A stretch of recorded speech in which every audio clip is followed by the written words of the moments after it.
here. The Super Bowl is over. It lived up to all the hype. It came down to the wire. The ball was in Joe Burrow's hands going up against Aaron Donald, Von Miller, and the crew. And we saw what happened. I know that's hard to believe that we saw what happened when you're looking at Michael Irvin in the split screen right now with that loud-ass jacket. I don't know if we can see anything with that jacket on, but nevertheless, we saw what we saw. There's a new Super Bowl champion in the mix, y'all, and they're live. You should be here. It's Molly Q. It's Stephen A. It's the playmaker himself. I think I could see him, but I'm a little bit blind. I mean, Lord. I'm dizzy. I'm just dizzy. First takes in the house. Let's go. Let's rock, baby. And welcome to Super Bowl 56. One win away from a world championship. Stafford back to throw. Odell Beckham Jr. It's a touchdown for the Rams. Cooper cuts in the end zone. Back pylon Cox. Cooper clutch. The trick play in the red zone, and the Bengals find their first touchdown. Stafford deals, juggled, and dropped, and OBJ goes down. Burrow fires deep downfield. Touchdown to give the Bengals the lead. Matthew Stafford, the comeback king. Does he have another? To Cooper Kupp on 4th and 1, and he moves the chains. Find a way to get him the ball. Tight window. Kupp brings it in. Throws the fade. Back shoulder. Cooper Kupp got it. The Rams are back on the high side. He's hit. He's sacked. Aaron Donald got there. He signals to his ring finger on his left hand. A Lombardi trophy for Los Angeles.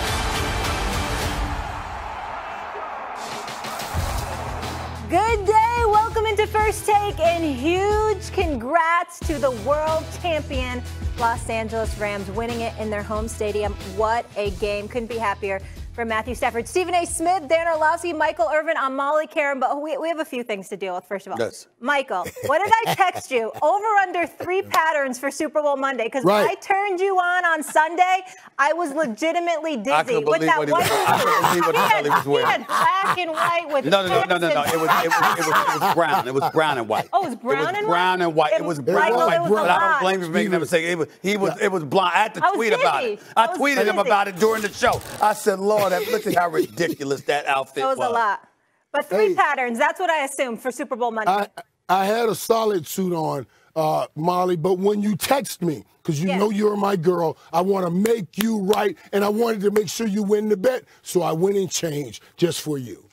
Now, you know what he said, Dan Orlovsky? Do you know what he said? What? He came on my show, Stephen A's World, months ago, and he talked about being casket clean. That's what he said. Yesterday, I don't know what the hell a casket clean. You know what I'm saying? You just laying in the casket, clean. Now, yesterday, he going to go on national television, and he's going to say this. This is what he said. What? He said, I'm presidential clean, talking about me. Yeah. He said, but he's brother clean. He's brother clean. That means I'm throwing in the patterns. You are presidential clean. The flavor. But you are absolutely clean. And then 99% of the brothers wouldn't be caught dead. We got to get to this. We got to get to the sound really quick. But you need to settle down. You are a lot on Get Up. I am not settling down. You are a little aggressive. So I'm the wrong person to say that to today. Let's go to it right now. You're on the top of the list. There we go. We have some sound from Matthew Stafford. I want to play that for you guys right now, and then we're going to get right into this. What was going through your mind at the end of that game? You know, that last drive was a special drive, one I'll never forget. Just so many great plays by so many great players, and just so happy to get it done. And I don't know, I'm speechless. I love playing this game. I love playing this game for the competition, for the relationships, you know, for the hard times, you know, for the good times, all of it. This game can teach us so much as people. I get to go to work with people from all walks of life, come together and go for one goal. And for 12 years, that goal wasn't reached. It tore me up inside, but I knew I could keep playing and try to find a way. And you know, the fact that we reached that goal today is so special. Okay. So first of all, let me say this to you, Dan Orlovsky. Matthew Stafford seems like an exceptional guy. Yeah. He has a beautiful family, his wife, his story, all of that. He deserves this, what he did in Detroit, the loyalty, all of it. And he had a great game. But Dan, you on Get Up, you were a little out of control with this is the best performance ever, and you got a little carried away with it. No. All I said was I think it's one of the most clutch, if not the most clutch postseason stretches ever, performance-wise by a quarterback. Tampa Bay, San Francisco. Molly, literally, they've won 3 straight postseason games by 3 points. All 3 contained game-winning drives by Matthew Stafford. Never been done. I mean, it's not hyperbolic. It is a fact. The last quarterback to do it in a conference championship and a Super Bowl was your boy, Eli Manning. Yeah. And you say that it locked up the Hall of Fame. So I'm just only using that as evidence to support that Matthew Stafford, because of yesterday, has one of the greatest clutch postseason runs ever, is a Hall of Famer and a Super Bowl champion. And this shirt that I'm wearing, I wore yesterday to the game, and it smells like beer. But I'm wearing it again today on TV. All right. And I know somebody said that they would trust a different quarterback in that game over Matthew Stafford and was wrong. That was me. I mean, that was me. Joe Burrow might have been the better quarterback last night. You're they get out in of here. your mind. Okay. First of all, it's a couple of things. Let's tell the American people the truth, Dan Orlovsky. First of all, he's absolutely right about the playoff run Matthew Stafford had. He's absolutely right about the fact that this performance has solidified the fact that Matthew Stafford is a future Hall of Famer. There is no denying it. Okay. You know, I don't like how Dan tries to act like everybody didn't notice that Matthew Stafford had mad skills and that he was contaminated by being a Detroit Lion. Okay, one of the worst franchises in the history of football, okay, which it continues to prove it every chance they get, okay? Matthew Stafford, the great Matthew Stafford, with a multitude of game-winning drives on his resume before he ever arrived in Los Angeles, had a record of 74-90 as a quarterback for the Detroit Lions. Yeah. So think about that. Game-winning drives. Without them, it would have been even worse. So we know how his skill set speaks to the fact that he was just contaminated by being a part of a. You always got to take shots at Detroit. Of a weak French. No. I'm not taking shots at anybody. I speak facts. The Detroit Lions are a horrible organization. Now, I hope they get better because I love the city of Detroit. I love its fan base. You know what I'm saying? I love it when I can't wait to get back there and to check out downtown and the whole bit. But it damn sure ain't gonna be to see the Detroit Lions, and let me throw the Pistons in there too. I mean, damn, they're horrible as well. Even though I believe in my man Troy Weaver and his vision, and I think they'll go in the right direction. But when it comes to Matthew Stafford specifically, we needed to see what we saw yesterday, and I believe, and we'll get into Odell Beckham Jr. later. I believe if Odell Beckham Jr. hadn't gotten hurt, this wouldn't have even been close. We wouldn't have had an opportunity to see late game heroics by Matthew Stafford. But and I tweeted about this before the game. All I wanted, because I got no chips in this game. I'm a Pittsburgh Steelers fan, okay? But all I wanted to see, and I was begging to see this, I wanted Matthew Stafford to get a lead and to hand the ball to Joe Burrow against Aaron Donald and Von Miller. All the things that we have been saying, myself included, about Joe Burrow, even with the suspect offensive line. I said, that's what I wanted. And that's what we got. It came down to the wire, and it was like, Joe Burrow, what you got against these boys? And we found out, as special as he is, and as special as he is going to be, Aaron Donald is a different monster. And boy, was he special. Floor is yours, playmaker. And he rose up in the most crucial moments and made those plays. It was a phenomenal.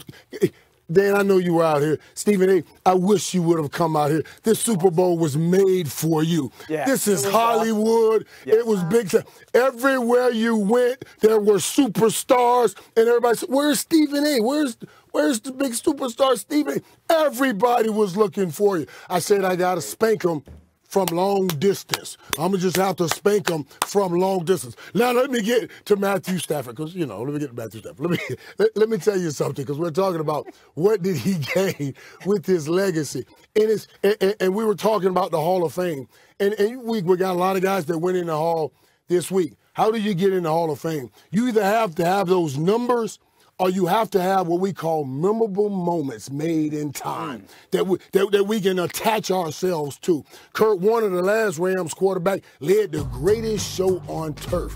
And this, for Matthew Stafford, in the way it went about, is a memorable moment here. The Super Bowl hasn't been in L.A. since I caught a couple of touchdowns in that thing. And I'm an old man that can barely walk, let alone talking about run. And now they have two teams there. They got the most beautiful stadium in the world, and everybody came out for that game.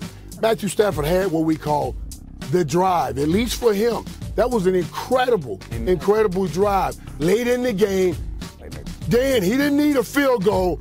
They needed a touchdown. And he took that drive all the way and got that touchdown. Matthew Stafford solidified when he got that gold ring that, yes, he will be getting a gold jacket. He already had the number. Hold up 1 second. I get that you think he's going to be a Hall of Famer, but I want to go back to what Dan said, and I hope I characterize this correctly, that was one of the most clutch postseasons ever. Is that what you said? Absolutely, by a quarterback. 100%. Is that accurate, Playmaker? Well, let me tell you what Dan is talking about, too. Well, make it quick, because your voice is struggling. One of the most difficult things in the world to do. Matthew Stafford moved at 0. He was 0-3. He moved that 0 to the other column to go 4-0 and win this Super Bowl. That was a very clutch performance by him. It would have helped if he had gone through Tom Brady and Aaron Rodgers, but he didn't go through those two guys. But I'm with Dan. It was a clutch performance. Well, there's a couple of other things to take into consideration. And before I say that, let me say this. First of all, monitor that voice, because you was in Super Bowl hype mode, and it was practically on. What a scene! Secondly, y'all know how big I am. I try to come through. I try to come through for the company. Let me tell you what's not going to happen in the future reference. The company, at least in the near future, don't even come to me about the need for me to make any appearances. Because if you can't have me at the Super Bowl, you understand what I'm saying? And I have to. Clearly, you don't need me. Like I don't want to hear it. Since it was in LA? Let me tell you something. If you didn't, the Super Bowl, it was one of the best days of my life. Once in a lifetime in LA. They got me here. I don't want to hear that I'm needed anywhere. I don't want to hear it, okay? If I can't be in L.A. for the Super Bowl, you don't need me here. I'm so salty. Let me tell you something right now. I love my bosses. I don't want to speak to anybody. I don't want to speak to anybody. I don't know if I'm going to speak to anybody until the season's over. Incredible. I can't. I mean, and listen, and let me tell you something. Dan Orlovsky was teasing me, came out with a skit to tease me. Michael Irvin was texting me. Ryan Clark, Swagoo, everybody was teasing me. Louis Riddick teased me. I mean, that's how bad it was. I don't even want to talk to the. I don't even want to talk to the bosses. I really don't. I just want to come to work and I want to go home, because to have me, that's exactly true. Just the direct deposit. The check keeps coming. But I'll do my job. But I don't want to talk to nobody. To not have me in LA for the Super Bowl, I'm so appalled. I don't even want to put it into words. I don't even want to put it into words. All right? Having said all of that, let's get back to Matthew Stafford real quick. I want to, because I still have conversations. There is no running game whatsoever. 1.9 yards. Cam Akers, 13 rushes, 21 yards. I don't even know why the hell Sean McVay called this number 13 times. Lowest amount a winning Super Bowl team has run forever. Exactly, okay? And Odell Beckham Jr. Odell Beckham Jr. goes down. Yep. And on top of it all, Robert Woods has been down. No Higbee. And Skowronek, is that his name? How you pronounce his name? Skowronek, right? Skowronek. Panic mode. I mean, that interception was not on Matthew Stafford. It hit him in the hands, all right? He should have caught that pass. It should have never been an interception. By the way, the touchdown by T. Higgins, clear offensive pass interference, mugged Jalen Ramsey. So you can look at everything. In the end, though, Matthew Stafford had to show up and deliver a touchdown in that game. I don't like how he missed Van Jefferson the 2 plays before. You got to make that throw now. Thank goodness he made up for it. To go deep on. Dan and I talked about that a couple weeks ago. I'm talking about the touchdown when he go through. I'm talking about the last one when he threw it, when he scrambled and he overthrew him. He was wide open in the back of the on the right side. You can't. Let me ask you a question. But in the end, the man Matthew Stafford showed up. I have nothing to say, nothing but praise for him in the end. He showed up. He validated everything you said about him, Dan Orlovsky, and he deserves credit where credit is due. But why were you one of the many people when asked the question, who did you trust more, everyone kept saying Joe Burrow. Well, you know, hold on, time. Is that a rhetorical question or you want me to answer it? That's a literal question. I gave you the answer, but I'll repeat it because evidently you're engaging in amnesia all of a sudden. You remember everything. Now you got amnesia. I didn't sleep last night. I was on a plane. All right. What I said to you back from LA in the Super Bowl. What I said to you directly last week, stop rubbing it in. What I said to you directly last week was, like you said when you were his backup, you asked him, why does he make throws? He said, because I can and you can't. Right. He's a guy that will take risk. He's a gunslinger. Right. And so my point was, he's going to take chances. I didn't say they were going to lose the game. I still had them winning 35-31. But I said Matthew Stafford is going to take chances in this game, and he's going to make more mistakes than Joe Burrow because he believes in himself, and he's going to take those risks. Did he make more mistakes? That's what it is. He did, but it doesn't matter. He had 2 picks, doesn't right? matter. The first interception. Joe didn't have any. First interception, the playmaker. But he's given Van Jefferson a chance to go make a play. Not really. Yes, he underthrew it. He underthrew it, Dan. No, he underthrew it. Throw it to the back left corner of the end zone. He didn't go far enough, Dan. All right, so he's not perfect. Playmaker, you know this. 3rd and 14. I can't kick a field goal. I'm going to have to punt if I don't get it. If I throw it to the back corner where it's my guy or only, that's not the best opportunity to make a play. Go make a catch, get a PI. If it's intercepted, it's essentially a punt. He's done that 4 or 5 times this year. I often say that. The Skoranek interception I actually think that he was phenomenal when it came to his decision-making and super smart. The ball wasn't put in like a careless or reckless state once. Now, I think Joe played incredible, and given the way his offensive line protected him. And there was a bad drop on the Bengals. I can't think of who it was, but it was a critical Tyler drop. Boyd on 3rd down. Yes, his first drop of the season. Yeah. He's a phenomenal player. His first drop of the season. No, Stafford was fun. Here's the thing. I was up in the press box yesterday. Everyone was nervous with all his family and friends. His wife, Kelly, who's amazing. 6 minutes to go. I walked up to her. I put my hand on her shoulder, and I said, why would it happen? Why would it happen any other way than this? He is going to go lead this game-winning touchdown, and it's one drive for the Hall of Fame. And just because everyone of us has seen it so much, I'm glad that America got to see it. That's my thing. I'm glad America got to see it in these playoffs.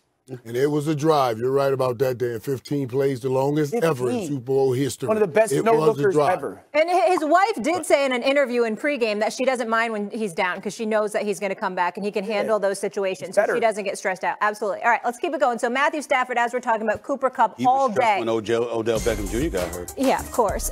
Kupp caught the game-winning 1-yard touchdown and finished with 8 catches for 92 yards en route to earning the game's most valuable player award. He's the 8th wide receiver to win Super Bowl MVP and the first since the New England Patriots' Julian Edelman. So Kupp had an incredible regular and postseason. In 21 games, I want you guys to hear these numbers. 178 catches, 2,400 yards and change, 22 TDs. NFL regular season receiving triple crown, unanimous all-pro, most catches in a single postseason, 33.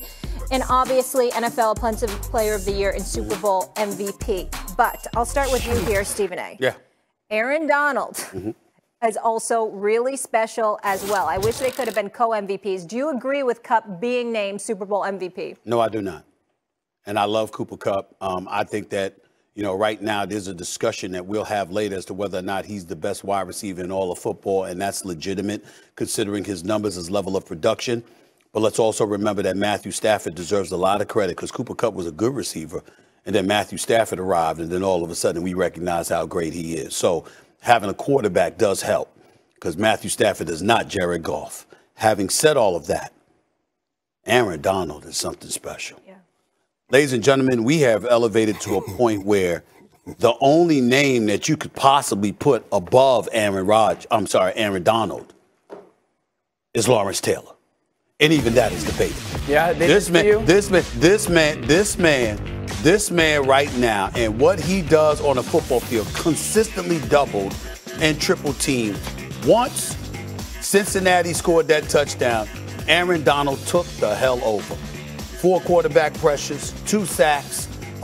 This dude was all over the place. 4 tackles. He was a man amongst boys. And you know that he's the number 1 individual opposing offenses have to worry about and key on when they talk about being efficient and effective in their own right. And you still couldn't stop this man.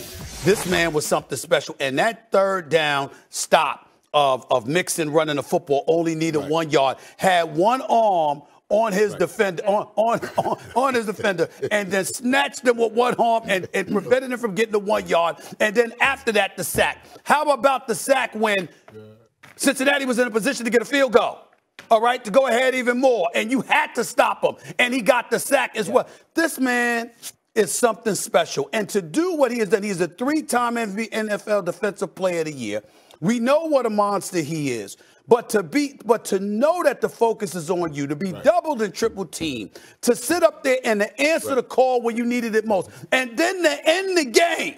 I don't give a damn what anybody says. That was a sack. You could give it to Joe Burrow for throwing the ball away. That's a damn sack, okay? When you needed it to stop, because this kid McPherson going to hit a field goal from anywhere. They get another first down. They convert, all right? They go down another 15 yards or so. This brother go hit the field goal because he was perfect in the postseason. He was something special, which is why, by the way, I had no problem as an aside, him stepping to the side, stepping out. He's a damn kicker for crying out loud. He need to be in the locker room planning with the offense and the defense. The fact that he was on the sidelines for the halftime show, I have no problem with McPherson doing that at all. In the end, Aaron Donald is something special. And considering the pressure that was on him, considering the odds that were stacked against him, the way that he performed in the biggest moment solidified his greatness. To me, he should have been the MVP of this game. That's just the way I see it, bro.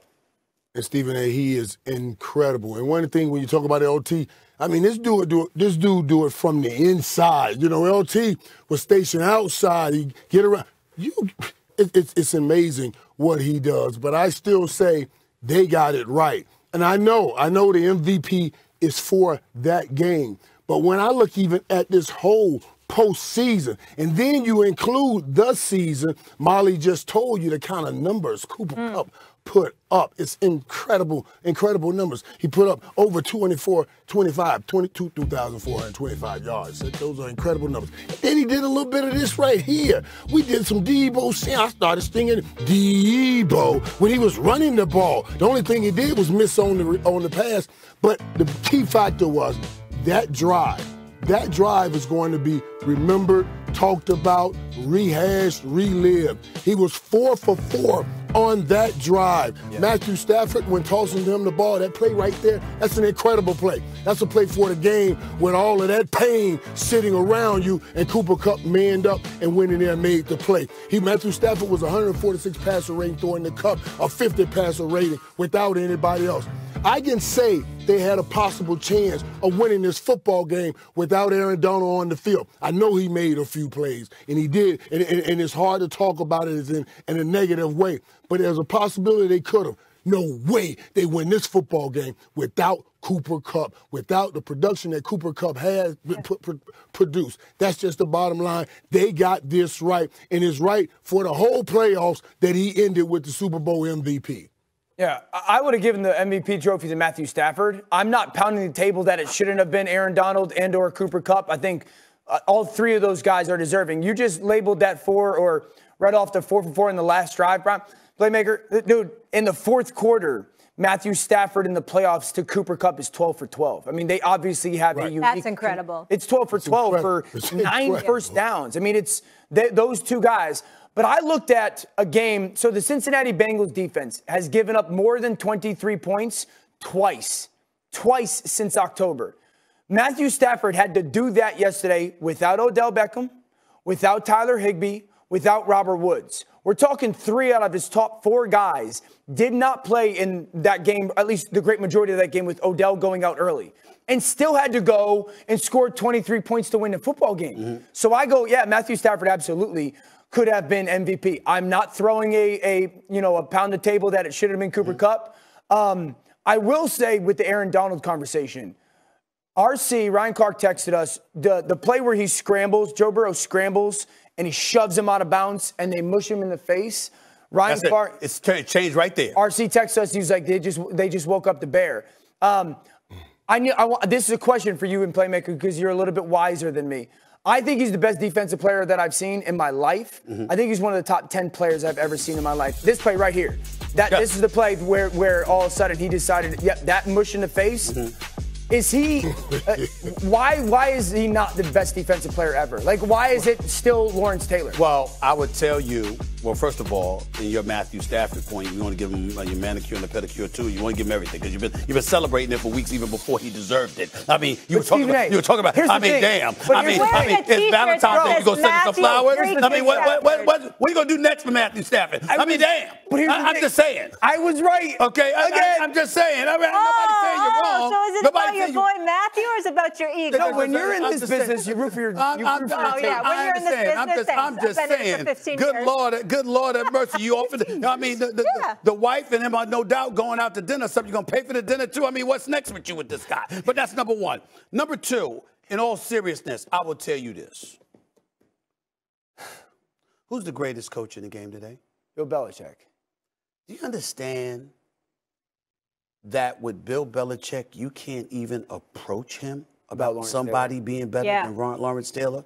I mean, that resonates with me. Sure. You understand what I'm saying? I mean, I've seen, like, Mike can speak to it better than me in terms of Lawrence Taylor coming at you from the outside. We know what he did to poor Joe Theismann's leg. And I love Joe Theismann when he was the quarterback for Washington before his career ended off of that hit. And you just see the menacing impact that Lawrence Taylor had. Like, you got guys that respect the hell out of Aaron Donald, know that he's the best in the game, knows what he brings to the table. He requires double and triple teaming. You had people going up against Lawrence Taylor scared for their life. You understand? I mean, they were scared to death. I mean, it was unbelievable. So again, football players can answer the question from a nuanced perspective better than me. But what I say to you is what I saw. And then you listen to a guy like Bill Belichick. Bill Belichick rarely, he doesn't have much to say, or he'll answer a question here and there, or won't, or whatever. But when you bring up somebody being better than Lawrence Taylor, Bill Belichick stands up, sticks his chest out, and says, stop. That's where my mind went He's told everybody, he said, Let's stop. get on the show. He said, stop. Don't even ask that question. Stop it. That's what he said. And this is the greatest coach in the game in the modern era who's got 6 titles spanning 20 years.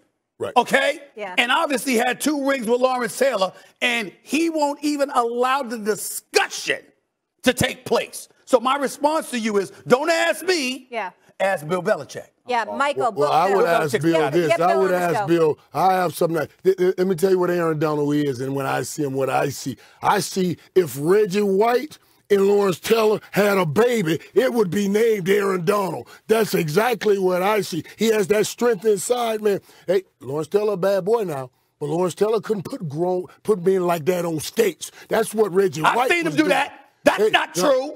I've seen him do that. Not inside like that. You get him going outside, and then he takes leverage and get them going back. When you on the inside, that's beef on beef. That's right here, baby. We ain't got time to gain leverage. We got 2 seconds. Bam. 2 right here. That's beef on beef. Hold on. Reggie White. Hold it. I'm not debating that. You would know better than me in terms of what he could do on the inside compared to Aaron Donald. I understand that. I was just addressing a point that you said, putting big men on skates, putting them on whips. I've never seen anybody physically dominate. I've seen Lawrence Taylor shove aside men twice his size. Just shove aside. Ask Bill Belichick. I've seen him do it. I'm too young to really have watched Lawrence Taylor play like that. You need to go back and watch the tape. You watch the tape of everything else. How you didn't see that? How you didn't see that? You watch tape of everything. I got too many other plays to watch, Stephen A. Oh, so do the rest of us. That's no excuse. You understand? Don't worry, there's plenty of time. This subject's not going away. Do you think Lawrence Taylor was more physically dominant than Aaron Donald? I'm not trying to imply that. No, I'm not saying that. So you don't think he was? I'm simply saying I don't know, Dan. I said ask Bill Belichick. I'm telling you, watch the tape. Aficionados, but you watch the tape, everything else, and you're gonna sit up there and tell. I never. You're the guy who wants an opinion and take on everything. Excuse me, but I'm humble enough. To recognize that if I don't know. Let me know when I can transition here. I don't know. But you don't come on national TV, you of all people, and say you didn't see the tape. You see everything. You saw Michael Irvin at his barbershop. You watch everything. All right, let me get back to Kupp. Because I know you said Matthew Stafford helped put him on the map, but if you play fantasy football, you've known about Cooper Kupp for a very long time. Yeah, I'm sure. I know I sound like a nerd, but it's the truth. Because that man puts up numbers. Tell him you cheat. Yes. Don't bring up fantasy football and don't say you don't cheat. Runneth over. any good. She At cheats. fantasy football? She cheats. I'm good at everything I do. You know this. Okay. Michael, but I want to ask you, the Hall of Fame receiver, is Kupp the best receiver in the NFL right now? Man, listen, what we're doing here is trying to it's almost impossible to do, to talk about who's the better, who's best, because all of these guys are great, incredible at what they do. But if I'm going to have to pick one guy, I'm going to take Davante Adams because of the pureness of the position that I think he could play. You know, I'm an old-fashioned guy, and I absolutely respect Cooper Kupp and everything he does. I've even said I couldn't do the things that he does. But outside, you give me one chance, one wide receiver, I'm taking Davante Adams. And if I can get his quarterback with him, then there's absolutely nothing you can do to beat me at any time. Let me tell you something, man. I felt the same way you did until I watched Cooper Kupp in these playoffs. I saw a brother that caught 145 catches for over 1,900 yards receiving. Everybody and their grandmother knew that when the time arrives, that's where Matthew Stafford is going. Yeah. And you still couldn't stop him. Right. Now, it ain't Davante Adams' fault, but I've seen Green Bay stopped. I saw him stop this year against San Francisco. I saw him neutralized last year against Tom Brady in Tampa Bay. It is 2022. Now, Davante Adams wasn't there in 2010 when they won the Super Bowl. But that's also the last time they've been there. I watched Cooper Kupp be a good receiver with Jared Goff. I watched him elevate to a level of greatness that we didn't anticipate once Matthew Stafford arrived in year one. I'm watching route running. I'm watching crossing patterns. I'm watching him score outside the numbers. I'm watching him score in between the numbers. And this is the thing about him. And this is what I'm going to say. Davante Adams is spectacular, 1 and 1A, because he can make any catch. He's open when he's not open. He'll go up and get it. You know, his athleticism, his route running, all of those things considered, nothing can be dismissed. But here's what resonates with me about Cooper Kupp. I can't tell you, Dan Orlovsky and Playmaker, how many times I've looked at this brother and said, how the hell is he that open? How the hell is he that open? What is he doing that has him open? Everybody knows the ball is coming to him. And somehow, somewhere, if there's a seam, if there's a gap, if there's an angle, he gets it all the time. Right now. You answered your own question. Right now. You've already answered your own question. Cooper Kupp is the best receiver in football. But you've answered your own question when you're asking why is he so wide open, and then you start talking about the difference between the two. They do a great job of helping him with scheme to get him wide open in attack defenses. Well, how come it ain't helping nobody else on the Rams? Well, because how come nobody else looks like that, Michael Irvin? That is a ridiculous statement on your part. I'm just telling you the facts of what's happening. I don't think you are. That's why I self-indicted by saying I couldn't do it. I'm not saying it's easy to do. I would have said I could get that done, but I can't get it done. But it is part of a scheme also. I want to hear from Dan, played quarterback position. I agree with Stephen A., and I see it the same way. I would have said Davante Adams a month ago. Cooper Kupp, what he has done, to answer your question, and Playmaker knows, I think he gets open so well because he's got the best feet in football. His feet are ridiculous when it comes to his route running. I think his lower half is crazy strong. Two things, and again, Michael knows this better than anybody. Quarterbacks want two things out of receivers: get open, and then when I give you the ball, do something with it.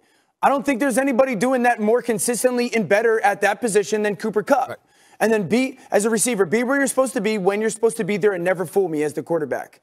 No receiver's doing that better and more consistently than Cooper Kupp. There might be guys that are more talented or fast, I don't know, more physically gifted, but this dude wears defenses out. I mean, this touchdown that he had on Eli Apple yesterday? Look at his feet. I mean, Eli Apple starts square-shouldered on him, and within 0.2 of a second, has half of his body gone. And you watch his back foot goes backwards behind him. He crosses him up behind him.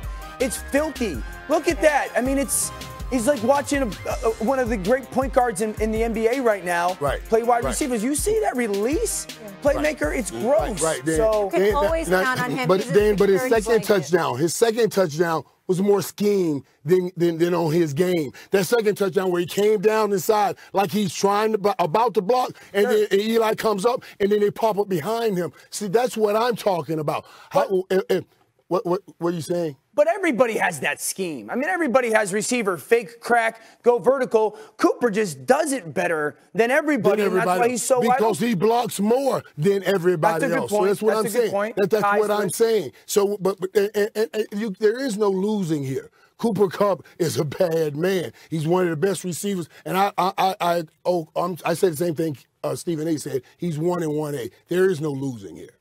Yeah, right. By the way, before we go to commercial break, I won't quote this man because I don't know if he wants to be quoted or not. He is a Hall of Famer. I will go as far as to say he's a Hall of Fame linebacker. Okay. These were his words in regards to the whole Aaron Donald, Lawrence Taylor debate. Yeah. Listen up, playmaker. One difference is LT had more great defensive players playing during his era, and he stood out amongst the rest of us. Aaron Donald does not have as many dominant players playing now in his era.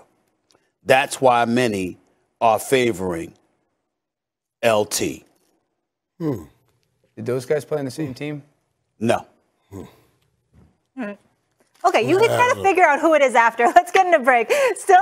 All right, I don't think that's the last time we'll see second-year player Joe Burrow in a Super Bowl, who lost a 3-point game, no picks, and dealt with a devastating pass rush and a prolific defense overall. He was 22 of 33, 263 yards and a TD. Meanwhile, the Rams' 82% pass rush win rate was the best by any team in any game this year.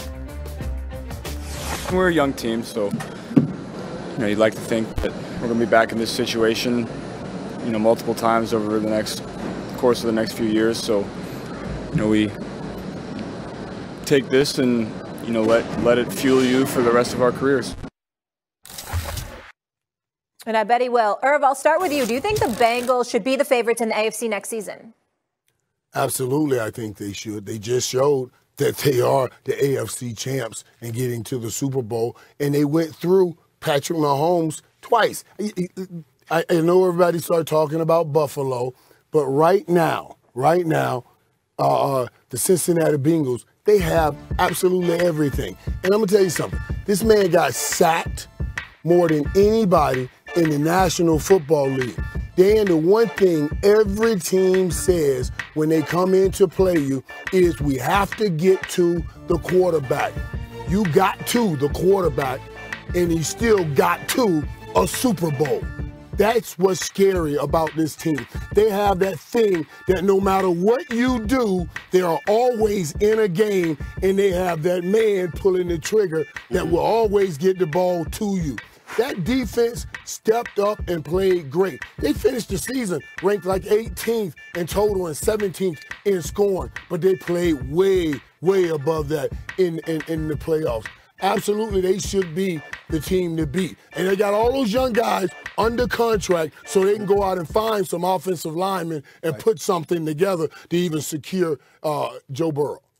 Well, it's bad enough that I want you to talk less on this particular day because your voice is shot, because you was partying. Don't worry about my voice. I'm at the end of the rope here. You were partying a lot, rubbing it in, texting me about what a good time happened. I'm going to get you. I'm going to get you. It ain't my damn fault, but don't trust me. I was held back, and I will not forget this. I will not forget what I was deprived of this weekend. I'm serious. I will not forget this. I've done a lot of things for a lot of people. I can't believe I wasn't there this weekend. I will not forget this. I'm telling y'all that right now. Having said all of that, not only do I want you to lessen, your commentary because of your voice, I just think it's kind of embarrassing that a novice like myself, who's just a little old reporter growing up in this business, never played the game of football, has to teach football to a 3-time Super Bowl champion and a Hall of Famer.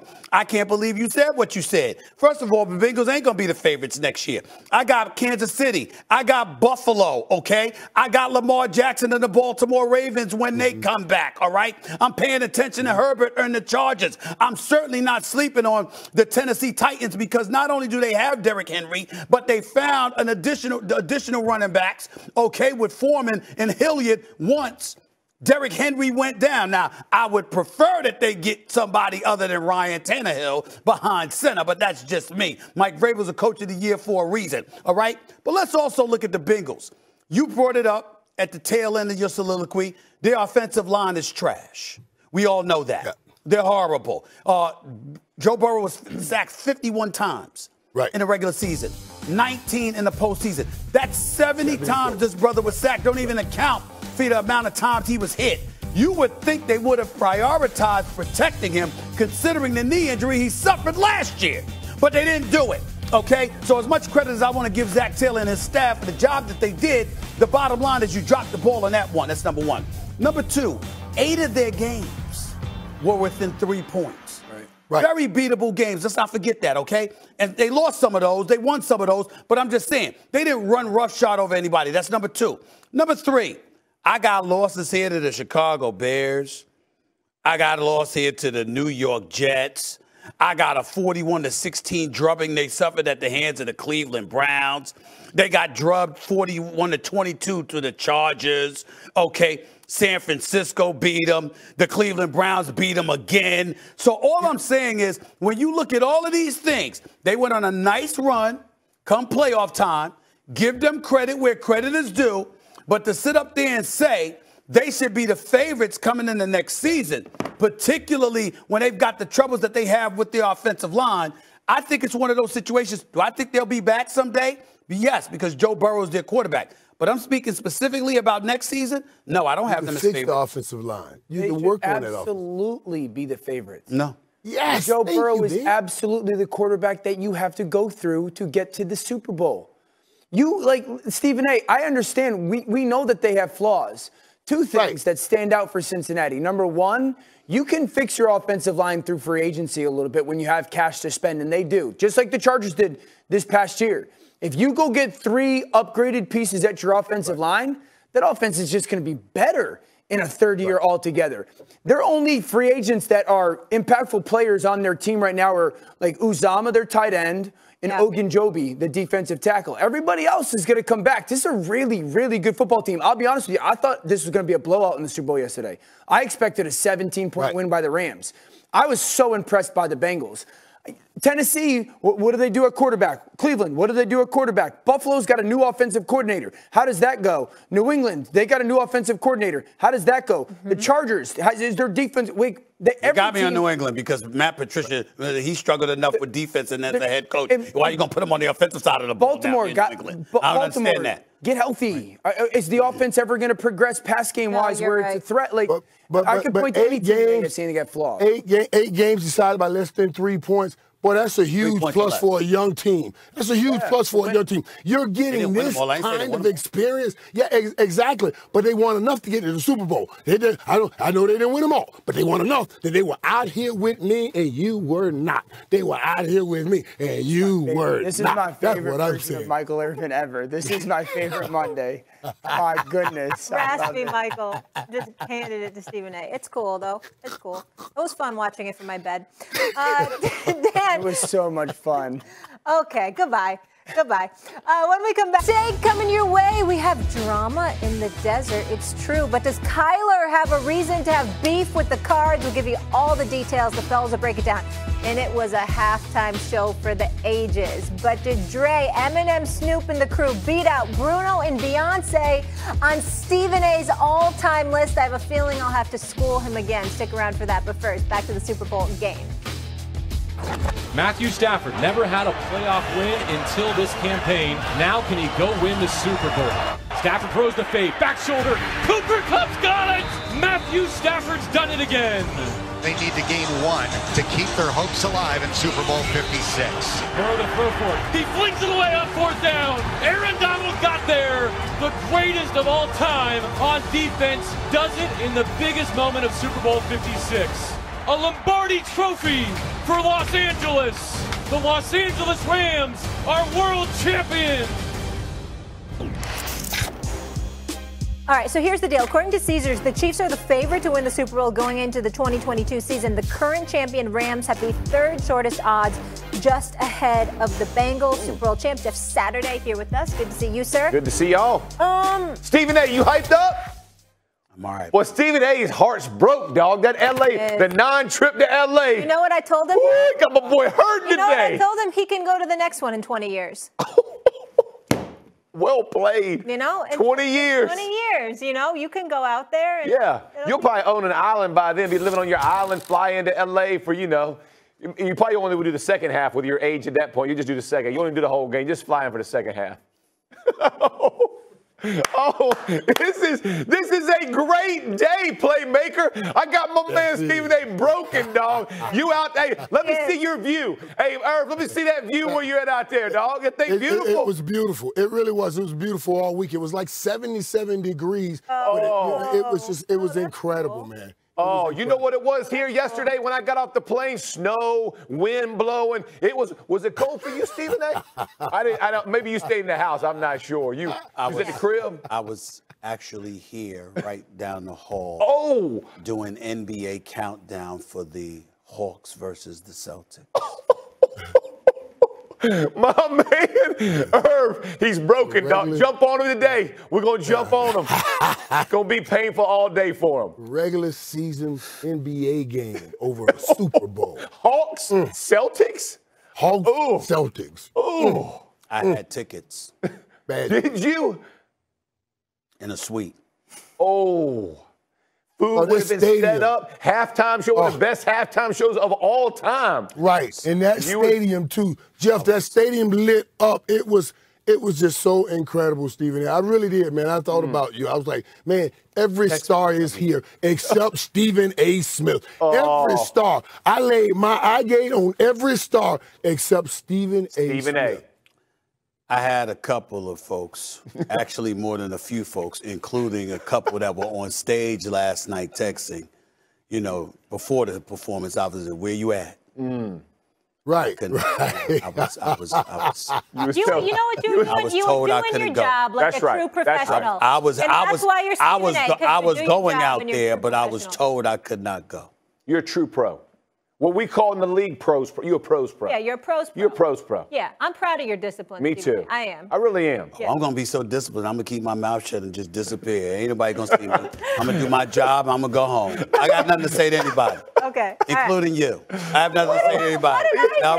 You just taking shrapnel. You just taking shrapnel. He just hurt. I watched it from my bed. What are you talking about? He's just hurt. He just hurt. You rubbing it. Hurt people hurt people. Hurt people hurt people. Amen. Hurt people hurt people, man. Oh, Jeff, you know what I mean? Right there. Tell him. All right, let's get to it. Because, Jeff, I want to get your thoughts on this because I was giving Dan a hard time. Obviously, Matthew Stafford and the Rams, sensational job. So happy for them. But he thought it was this epic performance of all time. And I was like, settle down a little bit. Settle way down. Yeah, he was real settle hype. down, Tiger. I think that coach class on that flight back, it got to him a bit. Exactly. But tell me this. Who's more likely to get back to the Super Bowl? Is it the Rams because of that roster or the Bengals? Because, I mean, when you got Joe Burrow, you can't count that guy out. No. I like where both of them are sitting. I would say the Rams, though. I'm going to tilt towards the Rams, and I'll tell you why. I think when you look at everybody talks about they're all in, very similar to like what people said about Tampa 2 years ago. And we know that injuries basically derailed their season, but I don't look at them any different. They can keep this, keep the guys together, sign some of their free agents they need to.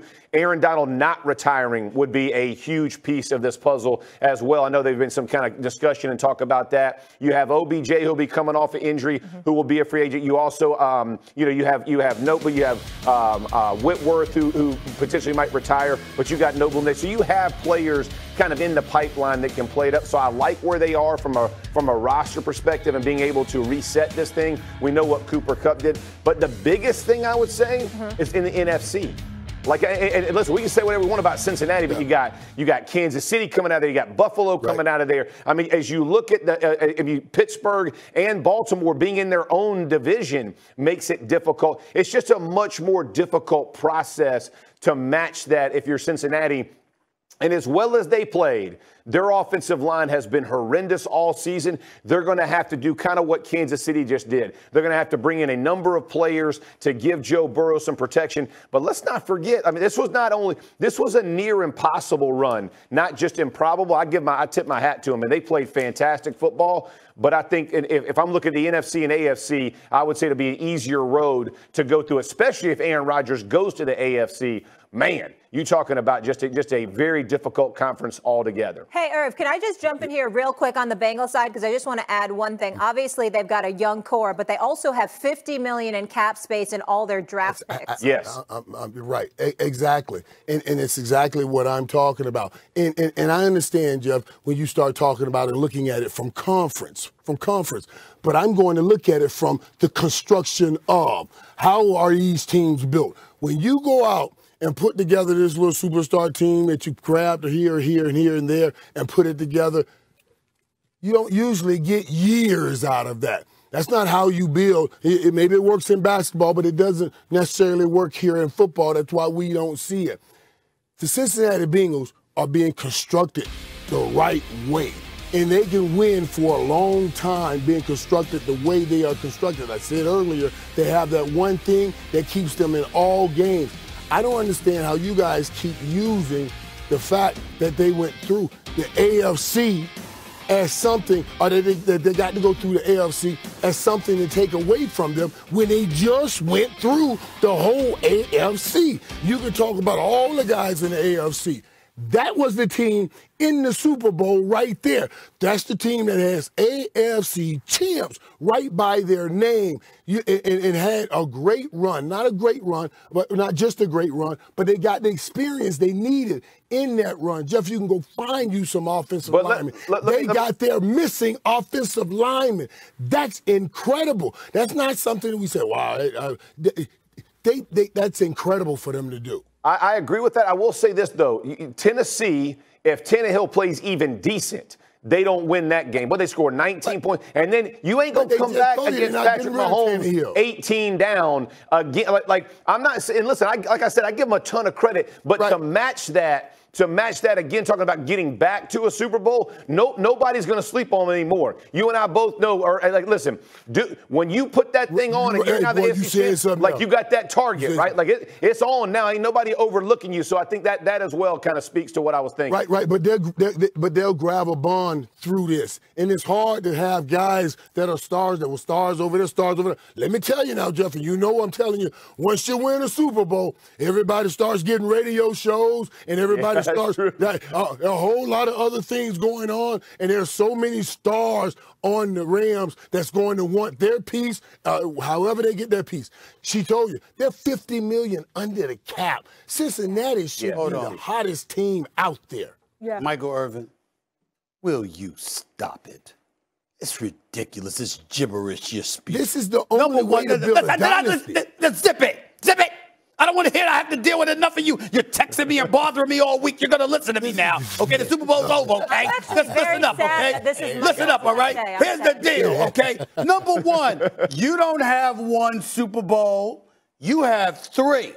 So somehow, some way, you learned to capitalize off of the first Super Bowl, and regardless of the opportunities that came your way, it might have made you hungrier, okay? You wanted another taste of that. I remember, okay, when you won 2 Super Bowl championships and Jerry Jones got rid of Jimmy Johnson, you threw a garbage can at the damn cameraman, for crying out loud, because you were disgusted. Why? Because you knew what it tasted, what winning tasted like, and you knew that was being interrupted because of stuff that shouldn't have gotten away at all. Egos from up top infiltrated the locker room and disbanded an organization that was championship caliber, reigning 2-time champions. And even though Barry Switzer got that got things right the second go round, the first year, obviously y'all lost to San Francisco. Why do I bring all of that up? Because I'm going to the Bengals here. Look, they got to the Super Bowl. You look at the Rams, you and Lala, there's enough distractions in Lala to begin with. This is going to make it even more so. But it'll also have them starving for winning. That's number one. Number two, I don't believe Aaron Donald's going to retire. I don't believe it for 1 second. He's 30 years old. He's too great. He's too great right now. There's been no slide whatsoever in his level of greatness. He's going to get the extension, and he deserves every damn penny. Every damn penny. Pay that man. Pay that man. Right, whatever it is. Number three. Are we really going to ignore the real big elephant in the room, the obvious, fellas? What? Y'all know good and damn well Mike Brown ain't spending no money. You know that, brother. Listen, Carson Palmer. Hold on, Mike. Hold on, Mike. Carson Palmer, the former quarterback for the Cincinnati Bengals, there were articles written about him because while everybody, the Boomer Esiasons of the world, the, Icky Woods and everybody else celebrating Cincinnati, getting back to the Super Bowl for the first time since '88 and all of this other stuff. There was one dude named Carson Palmer that sat up there and said, I'm wondering what Joe Burrow's going to do, because is this organization going to give him what he needs to make sure he can still sustain the level of success and competitiveness? What is Mike Brown's Achilles heel? Listen, I'm the guy that was on the record calling for Marvin Lewis to be gone all of those years, because 16 years at one job, if you're 0-7 in the playoff, I understand you don't win a Super Bowl championship because of what you're working against, but damn, you get to the playoffs 7 times, win one game, just one game, and it never happened. But then you get Zach Taylor up in there, and props to him and his staff. They pulled it off. But it's still the same Mike Brown. It's still the same ownership that's notoriously cheap, that ain't going to go out there. They want to build through the draft. They want to have suspect facilities. They want to have second-rate, second-class, everything else, but they want A talent. Well, you got A talent in Joe Burrow. You got A talent in Jamar Chase. Excuse me, you got some parts around him that could get things done. But are you going to do what it takes to sustain or elevate this to another level so you can compete on this level for years to come? He has shown no willingness whatsoever to deviate from his MO as a cheapskate. I expect it to stay the same, for him to cut corners at every turn. And as a result, Cincinnati ain't going to be what it's supposed to be because they got a cheap owner. That's what I expect to happen. Michael, right now, first of all, this question was about next year. Right. And they already have their main guys under contract next year. So he's not, the money thing is one thing. Offensive line. Team, right, and maybe, with all due respect to Carson Palmer and whatever he went through at Cincinnati, they can see Joe Burrow. You ain't Carson Palmer. You Joe Burrow. You lift a whole city. He makes a whole team different. He is a different cat. If ever there's a time to dig down in your pocket, it is now. Amen. You have the old curmudgeons don't change their stripes, and y'all know it. Go get that old line and pay it in the money. Super Bowl, right, you got to go get somebody. You might open up the wallet. All right, Jeff will be back with us in just a bit. Still to come on First Take, we've got up in Arizona. The Cardinals lost 5 of their last 6 regular season games, and Kyler Murray struggled in the team's 34-11 playoffs loss to the Rams. After that loss, Murray's relationship with the Cardinals appears to be rocky. That, according to our Chris Mortensen. Clearly, frustrations mounting on both sides of Arizona. Murray is described as self-centered, immature, and a finger pointer, that according to sources. The Cardinals were the hottest team in the NFL through the first half of the season before going 3-6 down the stretch, including their loss in the wild card. Kyler threw for 137 yards and had 2 interceptions in that game.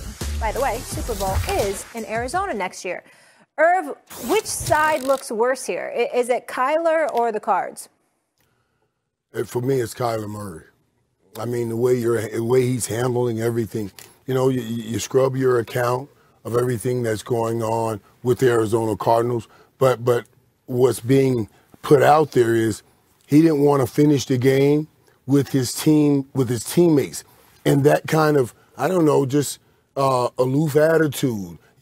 We just talked about Joe Burrow and why the Cincinnati Bengals should break their trend. Break your trend because you got that guy at quarterback. The greatest thing you can have in the National Football League is the heart and soul of your football team at quarterback. And some of the things you hear about Kyler Murray, and I've heard things prior to this, about Kyler Murray. And I've heard things from some of the most respected people that has ever played this game about Kyler Murray. But I don't know it personally. So I can't speak to that. But this kind of thing right here is what I've kind of heard about, and the leadership thing is an issue. That's just an issue. So Kyler Murray, first of all, whenever you start pointing fingers at anybody, the one thing you have to do, and I always made sure, Stephen A., the one thing I would tell young receivers, don't run up and down this sideline yelling at people if you haven't made any plays. Because it looks like you're telling them, go win the game instead of me.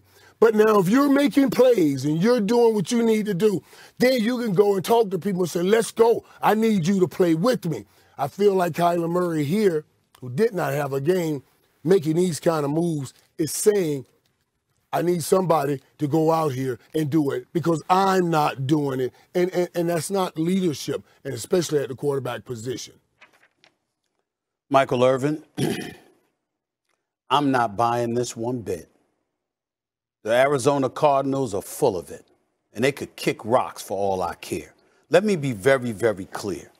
If a teammate or teammates were saying this about Kyler Murray, and I don't know because I haven't looked into this story and I don't cover the Arizona Cardinals, okay? But if a teammate said this, I'm all ears. That credibility stands big time with me. I don't want to hear this from the Arizona Cardinals as an organization. This is the #1 overall pick you drafted. This is an electrifying talent. We've seen what he can do on the football field. What do? You bring in a rookie coach who he never coached in the NFL. On a collegiate level, excuse me, what did he ever accomplish? This ain't Nick Saban we talking about here. This ain't Dabo Swinney, okay? This ain't Lincoln Riley. This brother, Cliff Kingsbury, what was he doing at Texas Tech? And somehow, some way, the relationships you manufactured suddenly get you to bypass white and black coaches and get yourself a head coaching job. And I hate coming at Cliff Kingsbury like that because it ain't his fault. Hell, if I was him, I'd take the job too. So I'm not knocking him for it. I'm simply saying he was not qualified to have that job. So if you're not qualified to have that job, what kind of situation did you put Kyler Murray in so Kyler Murray could sit up there and maximize his potential by being in the best possible situation to grow and mature as an NFL player? You, Steve Kahn, Wilkes comes in there 1 year, you bounced him out of there. And you replace him with a dude, breath smelling like Similac, wet behind the ears, ain't never done a damn thing in the National Football League. That's the head coach that you gave Kyler Murray to work with. Maybe, just maybe, if you surrounded him with veterans, maybe, just maybe, you wouldn't have some of these purported issues. Maybe if we take it seriously if an experienced coach who had been around, incredibly connected to the National Football League, knows what it takes to win, and schools the players under his stewardship accordingly, maybe we take these kind of comments about Kyler Murray a little bit more seriously. But why the hell should we hear? I want to hear from a reporter in Arizona before I hear from Cardinals management. I want to hear from players before I hear from Cardinals management. But you put a novice at the helm to oversee the quarterback. You're obviously going to support that coach because you know you put a novice in there bypassing qualified white and black candidates in order to do so. And then now that we are here and y'all get bounced out of the playoffs, okay, and Kyler Murray is going to be looking for some money and support down the line, suddenly we hearing stuff about his attitude and his immaturity and all of this other stuff. Let me look. Kyler Murray's 24 years old. Maturity's an issue? Wow. Stop the presses. Stop the presses. He's 24 years old, and he might not do everything right, and he might not act right all the time, or he might be a bit temperamental. So what? So what? You're the coach. You're a GM. Do your job. Part of your job is managing your way around this. It ain't getting choir boys. You're getting a player. He can ball. So I don't know whether it's true or not, but even if it is true, so what? Is he committing crimes? Is he in the headlines for behavior that's unbecoming of a professional athlete? Has he gotten in any legal issues or whatever? His personality might not vibe with yours. Is that a crime? It's ridiculous. It's ridiculous. Stephen, let me get this right. So are you saying that the Cardinals are trying to sabotage their own quarterback? I'm saying this. I'm saying it's possible when these kind of things come out. If you're saying the brother ain't what we thought he was going to be as a player, that's entirely different. What's he doing? Right. Is he getting in any trouble? What's he doing? What do you mean immature? Okay. What are you talking about? And now, the way I see it, and I thought that's why they hired Cliff Kingsbury, because he had an offense that was suitable to this to Kyler Murray's skill set. And how do we know that? And how do we know that? Because he was at Texas Tech? That's how we know that? And he recruited him out of high school. What did he do? Tried to get him. He turned to Johnny Manziel's with that skill set that Kyler Murray has. Would Kyler Murray have been the first pick if Cliff Kingsbury wasn't the head coach for the Arizona Cardinals? Remember, they had just gotten Josh Rosen or somebody. You know what I mean? Yeah. So they moved all of that. How'd that work out? I know. How'd that work out? I know it's the name. When I brought it up, I know you're going to be like a dog on a bone. You can't even bring something like that up in these situations. Right, because you're going to be a dog on the bone. But Stephen A., right here at the quarterback position, before I give you $200 million, because that's what Kyler Murray will be wanting, I do want to know if you can lead my guys. I do want to know if something is being said in the locker room and these guys aren't mashing with the quarterback. Well, how about getting something other than a novice coach to find out about it? Why don't you get somebody qualified to coach him so we can really deduce what he's worth? How about that? How about that? We're going to sit up here and look at the Arizona Cardinals and don't look at Cliff Kingsbury at all? So it's Kyler Murray's fault that they fell apart? Kyler Murray's had success. He won Rookie of the Year. He's had success with Cliff Kingsbury. They started the year last year. How do you know he hasn't had success? Best team in the National How do you know he hasn't had success in spite of Cliff Kingsbury? How do you know that? How do you know that? It's possible. All I'm saying is, look, these are questions that need to be asked. But at the end of the day, you know what? He can play or he can't play. I don't want to hear now that you're worried about him asking for money. Oh, his immaturity level. I haven't seen or heard anything about Kyler Murray where his character should be a part of this issue. You got to be kidding me. Now that he's in position where he might be looking to get paid, all of a sudden we want these storylines to trickle out about his character and immaturity. That ain't right. Kyler Murray don't deserve, according to what we have seen publicly, Kyler Murray doesn't deserve that. That's what I'm saying. Judge him. Tell me he can't play. Tell me he's not worthy of making the investment of $200 million. He's a miniature quarterback. We might need somebody bigger. We might need somebody better. I'm down for that. Okay, fine. I might listen to that. But all of a sudden, now we hear reports about his immaturity and his character issues. Nah, you're not getting away with that. You're not doing that to this brother. Not on this watch. Right. Not on this watch. We got to go. Can I just say one thing? You know what I think the downfall was? When DeAndre Hopkins got hurt. I felt like the whole season fell apart when they lost Hopkins. Seriously, he was a difference maker. Well, I will tell you this. We do have to go. I will say, you attack Kyler Murray, okay, I'm going to be looking at that organization. Every day, you're not getting away with that. No. We'll leave it there. That's why Jeff Saturday is here, always looking to critique something, acting like he know he's the authority on A-list and all of this other stuff. He needs to go over there with Marcus and do big man balling. The A-list is mine. It's all mine. It belongs to me. But I got my man Jeff here anyway. You know why? Because the subject, Molly Q, the subject, Sergeant Friday, a.k.a. Jeff Saturday, is the hottest ticket in L.A. Because after the Super Bowl halftime show and everything like that, and after the Rams winning the Super Bowl, L.A.'s the place to be. Now, I wasn't there. But damn it, it's the place to be. The bottom line is, that is what it is. Remember, the place to be, top 5 hottest tickets in Los Angeles, California. Let's go to number 5 on the list. Give it to me, please. Bam! The Los Angeles Chargers. Why? Because Justin Herbert is there. Okay. That's why. This is a franchise that's climbing. Now, obviously, they got hurt by the Rams winning the Super Bowl. They need to build their fan base. Fans keep staying in San Diego, but eventually they're going to come to the conclusion they ain't coming back. So guess what? Take that 2-hour ride to Southern Cali, the L.A. style, and support the Los Angeles Chargers. As long as Justin Herbert is there, there is a reason to look forward to this team. Let's go to number 4 on the list, please. We know what this is. It's the Los Angeles Dodgers, okay? We're talking about Kershaw and the crew.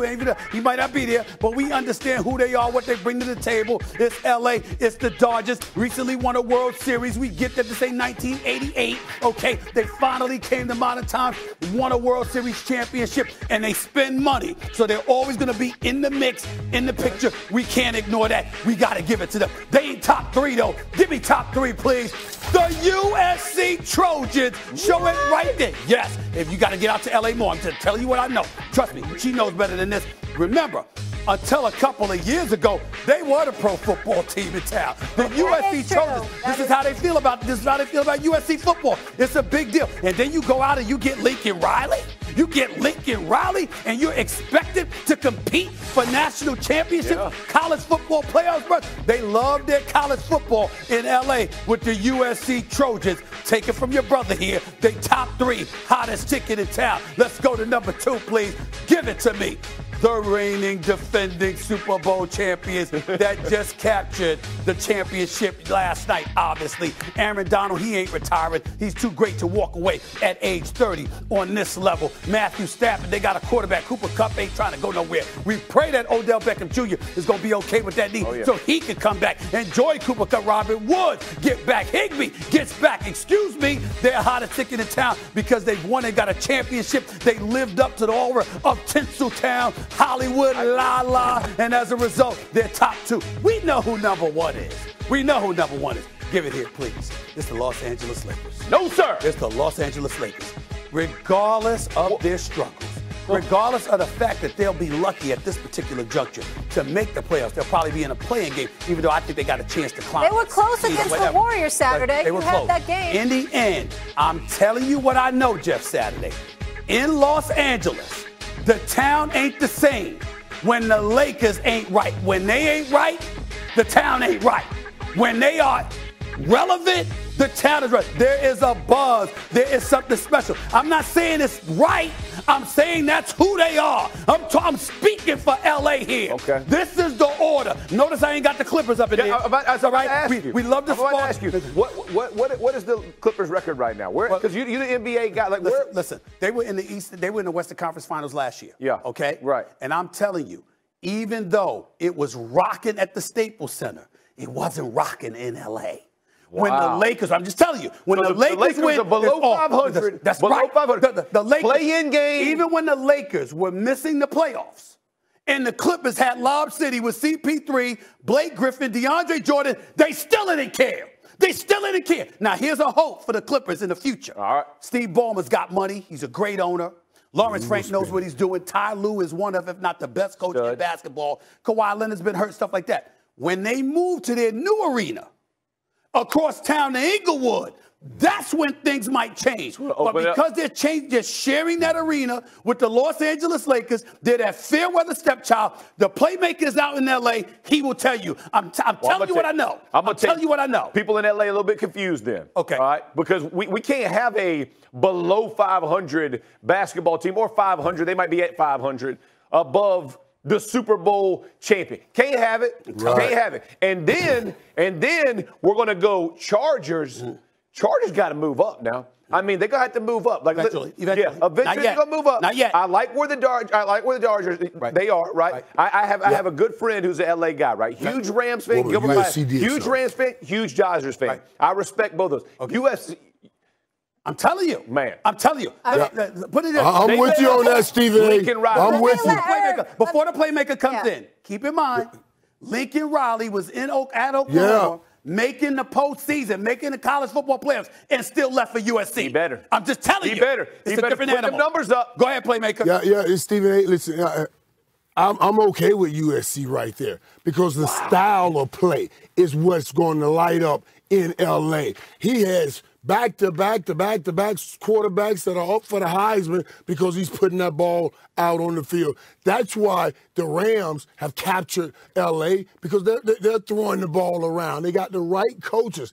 I don't know if the Lakers will always be number one, but they are number one right now just because people love L.A. And we're trying to get them back to all the way football fans. A lot of the fans, when they're at those Rams games or the Chargers games, they're not even the fans for those teams. That's right. Yeah. That's crazy. You know what True. I'm saying? It's true. I'm They're telling not you, even the That's fans crazy. for those teams. It's true. That's Yeah, LA is a different town. That market's too Is there big. any doubt, Playmaker? You're out there in LA every week. Is there any doubt that LA's a Lakers town?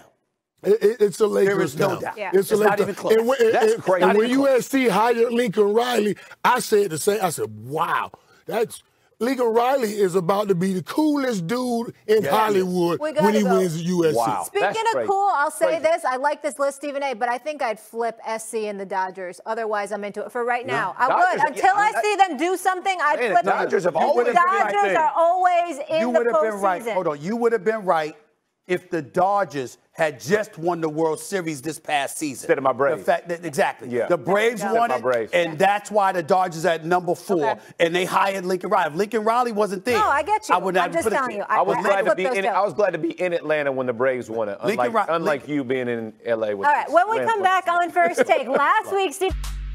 All right, so Stephen A., last Friday you ranked your top Super Bowl shows ever, but stop the presses because yesterday was amazing. You previously had Beyonce in your top 2 spots and then Prince at the bottom. So honestly, I'm not making fun of you here. It really was ridiculous when I saw the halftime shows. Another reason I wanted to be out there in LA.